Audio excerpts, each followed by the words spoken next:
Hey, what's going on YouTube? Welcome back to another Season 7 League of Legends Champion Guide. Today, I'm going to be covering Caitlyn, the Sheriff of Piltover. Boom. Headshot.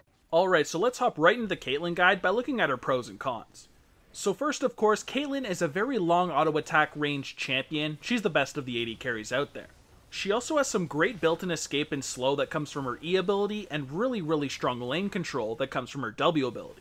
Those traps that give you your really strong lane control can also crowd control the enemy, so if you do have a support champion with crowd control, you can chain CC and get some pretty easy kills.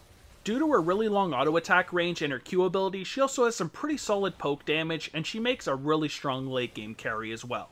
Now Caitlyn's ultimate, however, can be blocked. It can make a really solid execute ability when somebody is alone, but if somebody is nearby, they can simply tank the shot, and your ultimate's going to do pretty much nothing.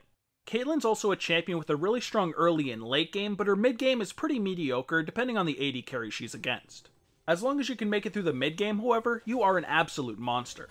And finally, of course, last, since she is an AD carry, she is very squishy, so positioning properly is really important. If you get caught out, you're gonna die really quickly. Despite those cons, Caitlyn is easily one of the best AD carries out there, and she's a very strong champion to have in your champion pool. For my Masteries on Caitlyn, I like to go 18 Ferocity and 12 Resolve, grabbing Warlord's Bloodlust as my Keystone Mastery. This Keystone's going to give you some added movement speed and some really nice healing as well, which is great for both the lane phase and of course teamfights. If you end up needing to reposition, use that added bonus movement speed from Warlord's Bloodlust to get into a new position and then shred them with your autos. Now I do like going 12 Resolve on Caitlyn just for a little bit of added regeneration and tankiness, but of course you could also go 12 Cunning as well. Both are very viable options, and it's pretty much up to personal preference. For my rune page, I like to stay very generic and get attack damage reds, armor yellows, magic resist blues, and attack speed quints. The attack damage and attack speed is going to make last hitting and trading a lot more effective, and the armor and magic resist will just add some really nice tankiness. Now since Caitlyn is pretty much known as a bully AD carry because of her long range, you could also take attack speed blues instead if you didn't really need the magic resist. This will make your last hitting and trading just a little bit better, but if you're against something like a Zyra, you might want to have an extra page with magic resist. She does a lot of damage. For your summoner spells, you want to stick with the normal AD carry setup and get Flash and Heal. Flash is a 100% requirement on Caitlyn since she's a very squishy AD carry and it can save your life multiple times throughout a single game. You can even use it offensively to pull off a really easy 90 caliber net, Piltover Peacemaker, and auto attack combo to do a ton of damage. Sometimes just this combo combined with an ace in the hole can 100-0 somebody if they are pretty squishy. Heal's also a requirement for you because it can be used to save both yourself and your teammates. The bonus movement speed on activation is also a really great way to escape or chase if you do need that extra speed boost. Alright, let's kick off your abilities by looking at your passive headshot, which is great when following an E, W, or a bunch of autos. Caitlyn's next basic attack against enemies rooted by Yordle's Snap Trap or slowed by 90 caliber net has 1300 range and deals 50% plus 0.5 times total critical strike damage modifier times critical strike chance percentage AD bonus physical damage modified to 150% AD versus non-champions. Additionally, Caitlyn gains 15% bonus attack speed, and her regular basic attacks each generate a stack of headshot, doubled when attacking from brush, granting her next basic attack the same bonus physical damage at 6 stacks, without the bonus range. So that was quite a mouthful, but basically whenever you attack after your E or W, you will get a bunch of extra damage with a pretty long range. When you're just attacking normally, the 7th shot will do bonus damage. So even with the lethality changes, which are pretty strong in AD carries right now, because of this ability here, Caitlyn still has to go for that crit Infinity Edge build. These headshots will do an absolute ton of damage when you have a lot of crit chance, and of course that crit damage from the Infinity Edge. Make sure you follow up your E and W abilities with an auto attack for that bonus damage, and try to pump out as much attacks as possible in teamfights to get those headshots going. Your Q ability is Piltover Peacemaker, and this does some really nice damage in a line that also has a pretty decent range. When activated, after 1 second, Caitlyn fires a projectile in the target direction that deals physical damage to the first enemy it passes through, after which it expands in a width but only deals 67% to all enemies it passes through thereafter. Enemies revealed by Yordle's Snap Trap always take full damage from Piltover Peacemaker. So this is your main way of doing extra damage outside of your auto attacks of course, and it does have a 1250 range, so it's excellent for poking. This also does damage to everything in a line, so it's also great for pushing minion waves or taking a massive amount of farm. I usually like to take this ability at level 1 and use it through minions so I can rush that level 2 and have a power spike before the enemy team. Other than that, just try to hit the enemy champions with this ability as much as possible to poke them down. You can use your E ability to slow them if it is necessary. Your W ability is Yordle Snap Trap, and this is your crowd control ability that gives you some pretty solid lane control. When activated, Caitlyn sets a trap at the target location that arms after 1.1 seconds and lasts up to 90. After the maximum amount of traps is laid down, deploying another destroys the oldest one. Enemy champions who step on a trap set it off, rooting them for 2 seconds, during which they take increased damage from headshot and grant true sight of them for 9 seconds. You can have up to 5 traps out at one time at max level, so it's definitely worth putting points into. The recharge time also drops drastically. So during the lane phase, you want to spread these out through the lane. You can put them in bushes, you can put them in river, just to watch for ganks and make sure people can't come through certain areas. If you are partnered with a support champion that does have a form of crowd control, make sure you hold on to one trap so you can chain CC them for an easy trade. Your E ability is 90 caliber net, and it is a pretty solid slow ability that also can be used as an escape. When activated, Caitlyn fires a net and recoils 400 units in the opposite direction, dealing magic damage to the first enemy hit and slowing them by 50% for 1 second.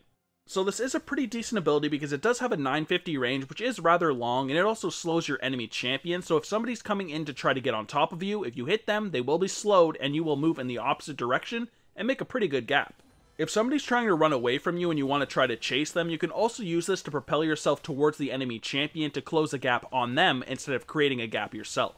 Now this is a pretty decent ability, but unfortunately it does have an AP ratio, so it's not going to do very much damage. Your Q and W are much better abilities. Your ultimate ability is Ace in the Hole, and it has a very long range, which is fantastic for executing enemies running away from you. When activated, after a brief delay, Caitlyn locks onto a target enemy champion and channels for 1 second. At the start of the cast, Caitlyn gains true sight of the target. If Caitlyn completes the channel, she fires a homing projectile towards the target that deals physical damage to the first enemy champion it hits. Other enemy champions can intercept the shot. So first, of course, is the fantastic range of between 2,000 and 3,000. You can use this from a very long range away and execute your enemies, or just bring down a squishy target before a teamfight does start. The one really annoying thing about the ultimate, however, is the fact that enemy champions can intercept it, and something really tanky like a Nautilus can jump in front and tank basically the entire thing on his shield, completely negating the ultimate. But either way, with that 200% bonus AD ratio, it will do fantastic damage as long as you can get it off on some squishy champions. For my skill order, I'll first put a point into my ultimate whenever I can at 6, 11, and 16. Now some Caitlyns like to max their Q ability first, and although this is very viable, it's not something I like to do. I'll take 3 points in my Q ability early on to make sure I have some decent poke damage, and of course be able to clear minion waves. At this point I'll max my W ability because you get a lot more lane control, and if you do decide to siege towers, you're going to have 5 traps rather early on, and this is pretty amazing. Caitlyn is much more effective at sieging when she has 5 traps instead of 3. After my W ability is maxed, I'll grab the last 2 points in my Q ability, and then max my E last. You will want to make sure you take an early point in your E ability at level 3 because it is a fantastic way to slow the enemy, so you can go for all in since it also applies headshot, and of course, it's great for escaping. Caitlyn is one of those AD carries that can work with any of the support champions out there, but right now I'm going to discuss 4 of the best ones. So first of course here is Janna. Now Caitlyn has some okay mobility because of her E ability, but it is not the best of the AD carries out there, and she can provide Caitlyn a lot of peeling and keep Caitlyn safe. She can then consistently throw her shield on Caitlyn so her auto attacks do even more damage, and Caitlyn and Janna is going to be very hard to deal with. Next here I have more of an all-in comp, Sion. If a Sion can land his stun ability and Caitlyn can trap on top of it, you pretty much have yourselves a kill right there. You guys will do some massive damage early on, and as long as your Sion's pretty decent, you should get some easy kills. At level 6, the all-in gets even more ridiculous, and Sion will be ultimating on top of people, popping them up, and you can do all of your damage and ultimate if necessary. Next up would be Sona, and you don't have as much all-in as a Sion, but you do have more than a Janna. She's going to be able to dish out a pretty decent amount of damage, but also keep you sustained at the same time. When she is level 6, you want to make sure you hold on to one of your traps, because if she does go for her ultimate, you can drop a trap underneath, chain crowd control, and get yourself a really easy kill. Last here's a support champion you're going to see a lot of the time, Thresh. Thresh is great with Caitlyn because he has multiple crowd controls, and if any of them land, you can drop your trap to chain crowd control and get a really solid trade. He also has some pretty fantastic peels, and he can even use his lantern to pull you out of a very bad situation, and he works great with Caitlyn. You can be very aggressive in the lane and throw out a lot of auto attacks because Thresh will be able to back you up. During the lane phase, you'll want to pick up as much CS as possible while also poking the enemy bot lane with your superior auto attack range. You'll also want to make sure that you take lane control by using your Yordle snap traps. This will zone the enemy from certain parts of the lane and give you a lot of control. If you have a support champion with crowd control, make sure you hold on to one charge however so you can chain crowd control. As soon as the enemy does get hit by a Yordle snap trap, you want to make sure you instantly hit them with your Piltover Peacemaker so they can't dodge it, and then auto attack them with the headshot that your trap provides. Finally, make sure you keep your damn lane warded. It's not going to be possible for your support champion to keep everything warded all the time, so make sure you help them out. Teamfighting on Caitlyn is pretty simple. You need to make sure you're in the back line and focus whoever is on the front line. If you end up moving too far forward and get caught out, you'll die pretty much instantly. You want to be dropping your Yordle snap traps around yourself to keep yourself safe from people diving on top of you. Yet again, make sure you hold on to at least one charge in case you do need it to chain crowd control. Whenever you see somebody charging at you, use your 90 caliber net to slow them and escape. Focus all your attention onto that enemy champion and make sure you kill them before they get on top of you again. Finally, you'll also want to be looking for low health targets to finish off with your ultimate. You'll have up to a 3000 range at max level, so make sure you pick off anybody running away that is rather low. Now, Caitlyn's a champion that benefits from not having a lot of hard matchups, but let's look at a couple of the ones that can actually make you struggle. So first here is obviously Draven. If you get into a situation where you can't abuse your auto attack range and he's just straight up trading auto attacks with you, you're going to lose pretty badly. You have to make sure you abuse his range and don't let him get on top of you. I'd say Caitlyn is a much better late game champion, so make sure you make it there. Next up is Twitch, and this is a champion you don't want to let anywhere near the late game. He starts off pretty weak, so you want to make sure you abuse him as much as possible and try to piss him off. If he ends up getting a lead on you, he can easily all-in you with his camouflage and his burst damage, so you have to make sure this doesn't happen at all costs. He's also a devastating champion in those late game team fights, so don't let him anywhere near the late game. Alright, now let's finish off this guide with your item build, which starts with either a Doran's Blade health potion and a warding totem, or a Doran's Shield health potion and a warding totem. Since Caitlyn is a strong early game champion, I'll pretty much always go for the Doran's Blade, but you could take Doran's Shield if you're against a very aggressive bot lane that has something like a Draven. The core build's also a bit different on Caitlyn as well. We don't go for a Runaan's Hurricane anymore, that was of course nerfed. Instead, we go for Static Shiv, Infinity Edge, and Rapid Fire Cannon. You'll have a bunch of attack and crit damage, and also a lot of attack speed and critical strike chance. This works fantastic with Caitlyn's headshot ability, and this core build by itself can do an absolute ton of damage. For your boot options, you have Berserker Greaves or Ninja Tabbies. I basically always go for Berserker Greaves, but against a very heavy AD team, Ninja Tabbies are pretty damn viable still. For the item pool, if you're looking for some lifesteal, you can get either the Mercurial Scimitar or the Bloodthirster. I'll usually go for the Mercurial Scimitar because of that built-in QSS basically, but if you don't need it, a Bloodthirster is a fantastic item. Of course, next you have the Guardian Angel. This is another really solid defensive item since you can come back to life and it can make a big difference in the late game.